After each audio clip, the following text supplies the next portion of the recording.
Le premier tome ou le premier épisode d'une œuvre est souvent important. C'est la meilleure impression que l'on peut avoir. C'est ce que l'on analysera dans cette vidéo. Bonjour et bienvenue sur Manga Adaptation. Il est de coutume qu'un tournoi intergalactique entre filles soit organisé pour désigner celle qui épousera le prince héritier et deviendra la future reine. Le prince Chris, le principal concerné, a sa petite théorie. Comme le sang des peuples les plus puissants coule déjà dans ses veines, il lui paraît évident que la femme la plus puissante devra elle aussi faire partie de cette lignée.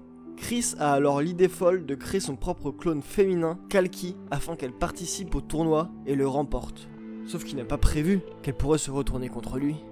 Cette œuvre est d'Eto Shunshi au scénario et Miwa Yoshiyuki au dessin, publiée en 2018 par Kana. Ici, on inverse les codes genrés. Les personnages à qui on fait la cour et pour lesquels on se bat, c'est des princes et rois de l'univers. Et les chevaliers qui se battent en duel sont remplacés par des guerrières provenant de toute la galaxie. Ici, le roi est plus le visage du pouvoir que l'exécutant, qui est la reine tirant les ficelles dans l'ombre. Du coup, tout le pouvoir, la politique se joue sur un tournoi de combat entièrement féminin et amène de potentiels complots autour. En plus, un tournoi martial de femmes ne veut pas dire édulcoré ou moins violent. Ce que j'ai oublié de dire, c'est une compétition mortelle. Et les morts sont assez visuelles et sanglantes, ce qui rajoute de l'urgence aux scènes. Notamment, des morts influenceront notre prince dans son choix de se faire un clone pour être reine, et ainsi éviter que de tels événements se reproduisent. Et puis il y a aussi du fanservice pour se mettre à la place du jeune prince, qui voit de sublimes créatures se baigner de futures prétendantes au titre.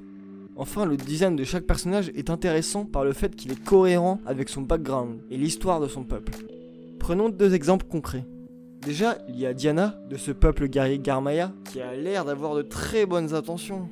Son apparence vindicative est un lien avec l'histoire de son peuple, qui entraîne des tueuses pour remporter ce tournoi, et elle le gagne souvent.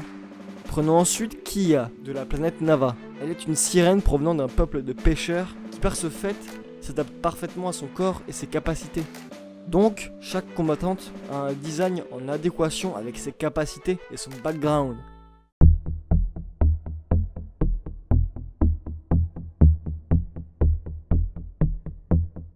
L'histoire se déroule dans un corps humain et se centre sur l'activité des globules rouges ainsi que des globules blancs et leur réaction face aux bactéries, virus et autres dangers.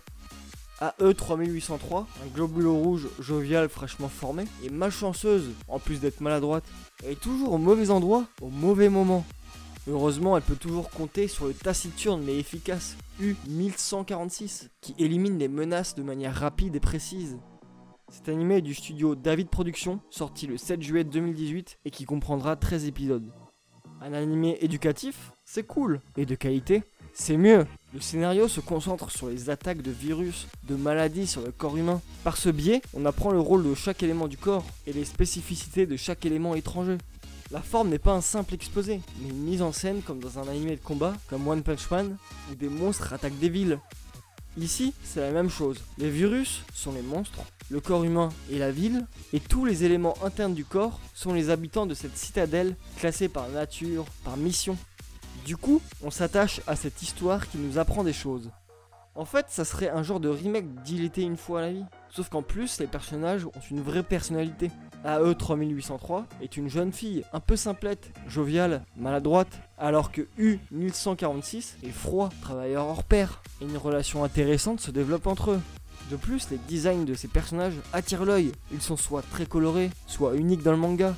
Tout ceci nous donne un univers vivant et varié, entouré d'une mise en scène efficace et dynamique. Allez, à une prochaine fois, et lisez des mangas!